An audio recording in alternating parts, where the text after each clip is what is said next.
Welcome to Intentional Divorce Insights. I'm Leah Hadley, certified divorce financial analyst, accredited financial counselor, and the founder of Intentional Divorce Solutions.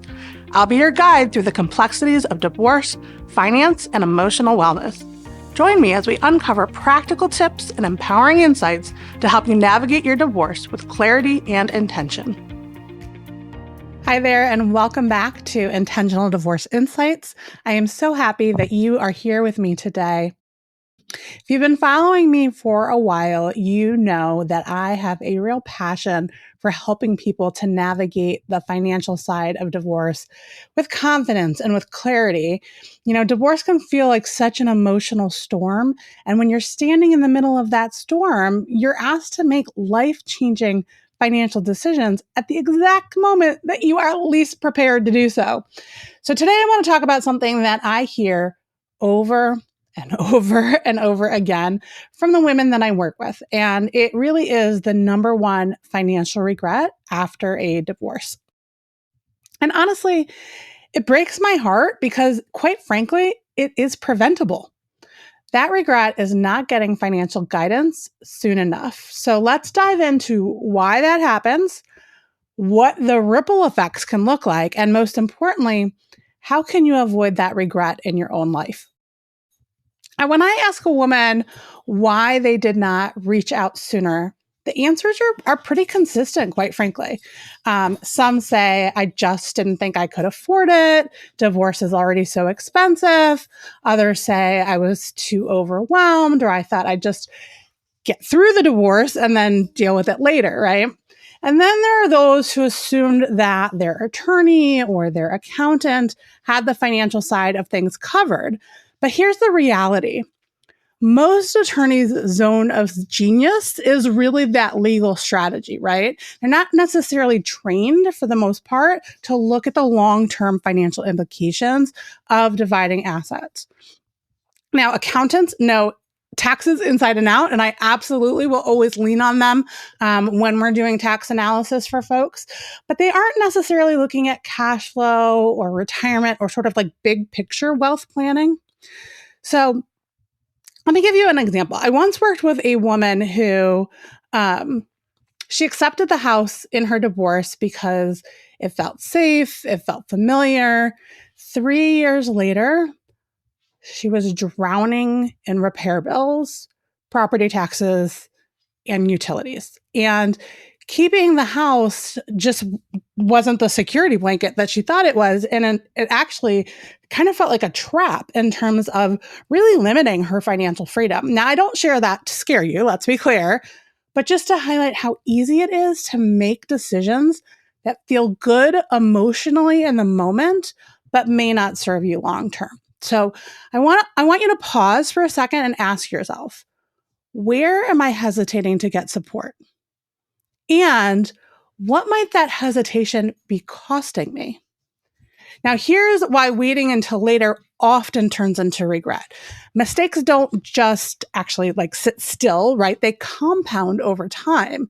So if we look at taxes, for example, maybe you split assets, what looked like evenly on paper. You walk away thinking, hey, we each got $200,000, but one of you got $200,000 in a pre-tax retirement account, while the other got $200,000 in after-tax money.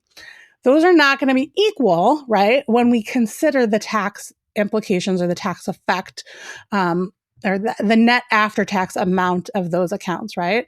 Or if you consider cash flow, let's say you trade away your investment accounts to keep the family home, very common. But now, instead of liquid assets you can draw on, you have an illiquid asset that constantly is costing you money, right? Now, on paper, it may have looked like a fair trade, but in real life and in reality, it puts you under some financial strain, right? And then, of course, there's retirement planning. I have seen people divide accounts without considering the growth potential. 10 years later, one person's portfolio has doubled while the other's has done nothing. Same starting number, very different outcome. Now, these aren't isolated issues. They show up months or even years after the divorce, when it can be harder to make adjustments, right? So, but there is good news. Even if you're listening to this and realizing that you've already made one of these mistakes, it doesn't mean that you're doomed. It just means you might need to take intentional steps to course correct at this point, right? So let's be honest. It's not just about the numbers. Divorce is incredibly emotional and our decisions are emotional, right? So I hear people say all the time, I just want this over with. And they'll agree to terms too quickly, or they may say, I need to feel safe. And so they keep that house, even though it might not be financially sustainable. Or I just don't want to fight anymore. So they give up assets in order to just keep the peace. And I get it. I do get it. I have been there myself. And when I went through my own divorce, there were moments when the emotional weight of what was happening really clouded my financial judgment, right? And that is exactly why I do the work that I do today, because I know how easy it is to get swept up in the emotion, even as a financial professional. But here's the thing. Awareness really is power. Once you know that these emotional traps exist, you can pause, you can take a step back, and you can make more intentional, thoughtful choices that are really going to be aligned with the life that you want for yourself. So how do you avoid these regrets? Let me give you a few strategies. First, get clarity. Write down every asset, every debt, all of your sources of income, any of your expenses. I want to get really clear on your financial situation. So many women tell me they didn't even realize what they had until they saw it all in black and white. So let's get it in black and white.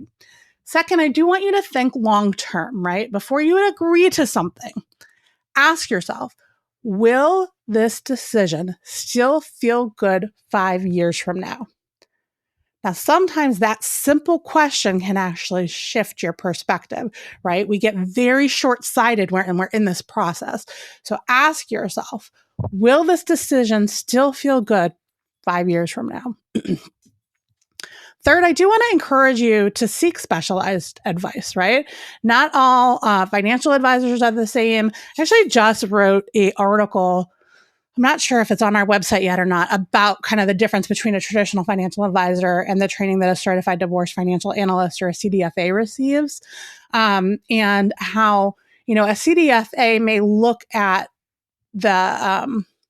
the issues that come up in a divorce differently from a traditional financial advisor because they are used to operating within the context of the law, leaning on attorneys for that legal advice to really understand, the context of how these negotiations are occurring, right? They're also looking at things like tax implications of your division, liquidity of your assets, long-term sustainability of the decisions that you're making, right?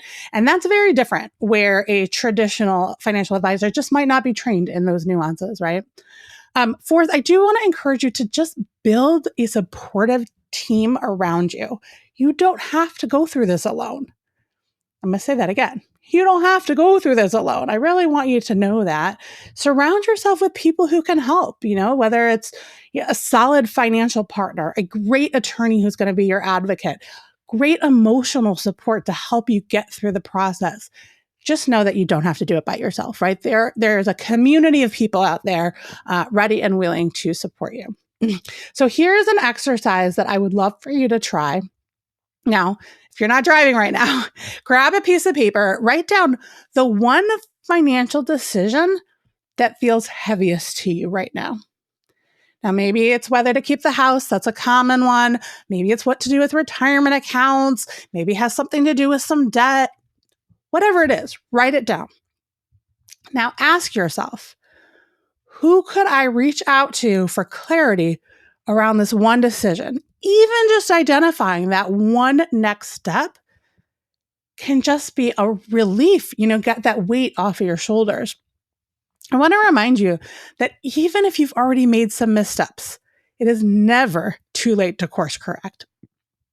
I've worked with women who came to me years, sometimes a decade post-divorce, feeling like they'd messed everything up. But with the right strategies, we have helped them to rebuild, to restructure, set them on a real path towards stability and that feeling of financial freedom, right? Your divorce does not define you. What does define you are the choices that you make moving forward. And I promise you that you are capable of more than you think you are. Now, I do want you to know that is why I created our upcoming workshops. If you haven't seen us advertising that, it's called The Biggest Financial Mistakes Women Make After Divorce, and more importantly, how to avoid them. It's happening on October 15th at 1 p.m. And I do hope that you join me in that session. I'm going to walk you through some of the most common financial mistakes I see every day. And more importantly, I'll give you practical strategies you can use to avoid them. You're going to leave feeling clearer, more empowered, and really ready to take intentional steps toward your financial future.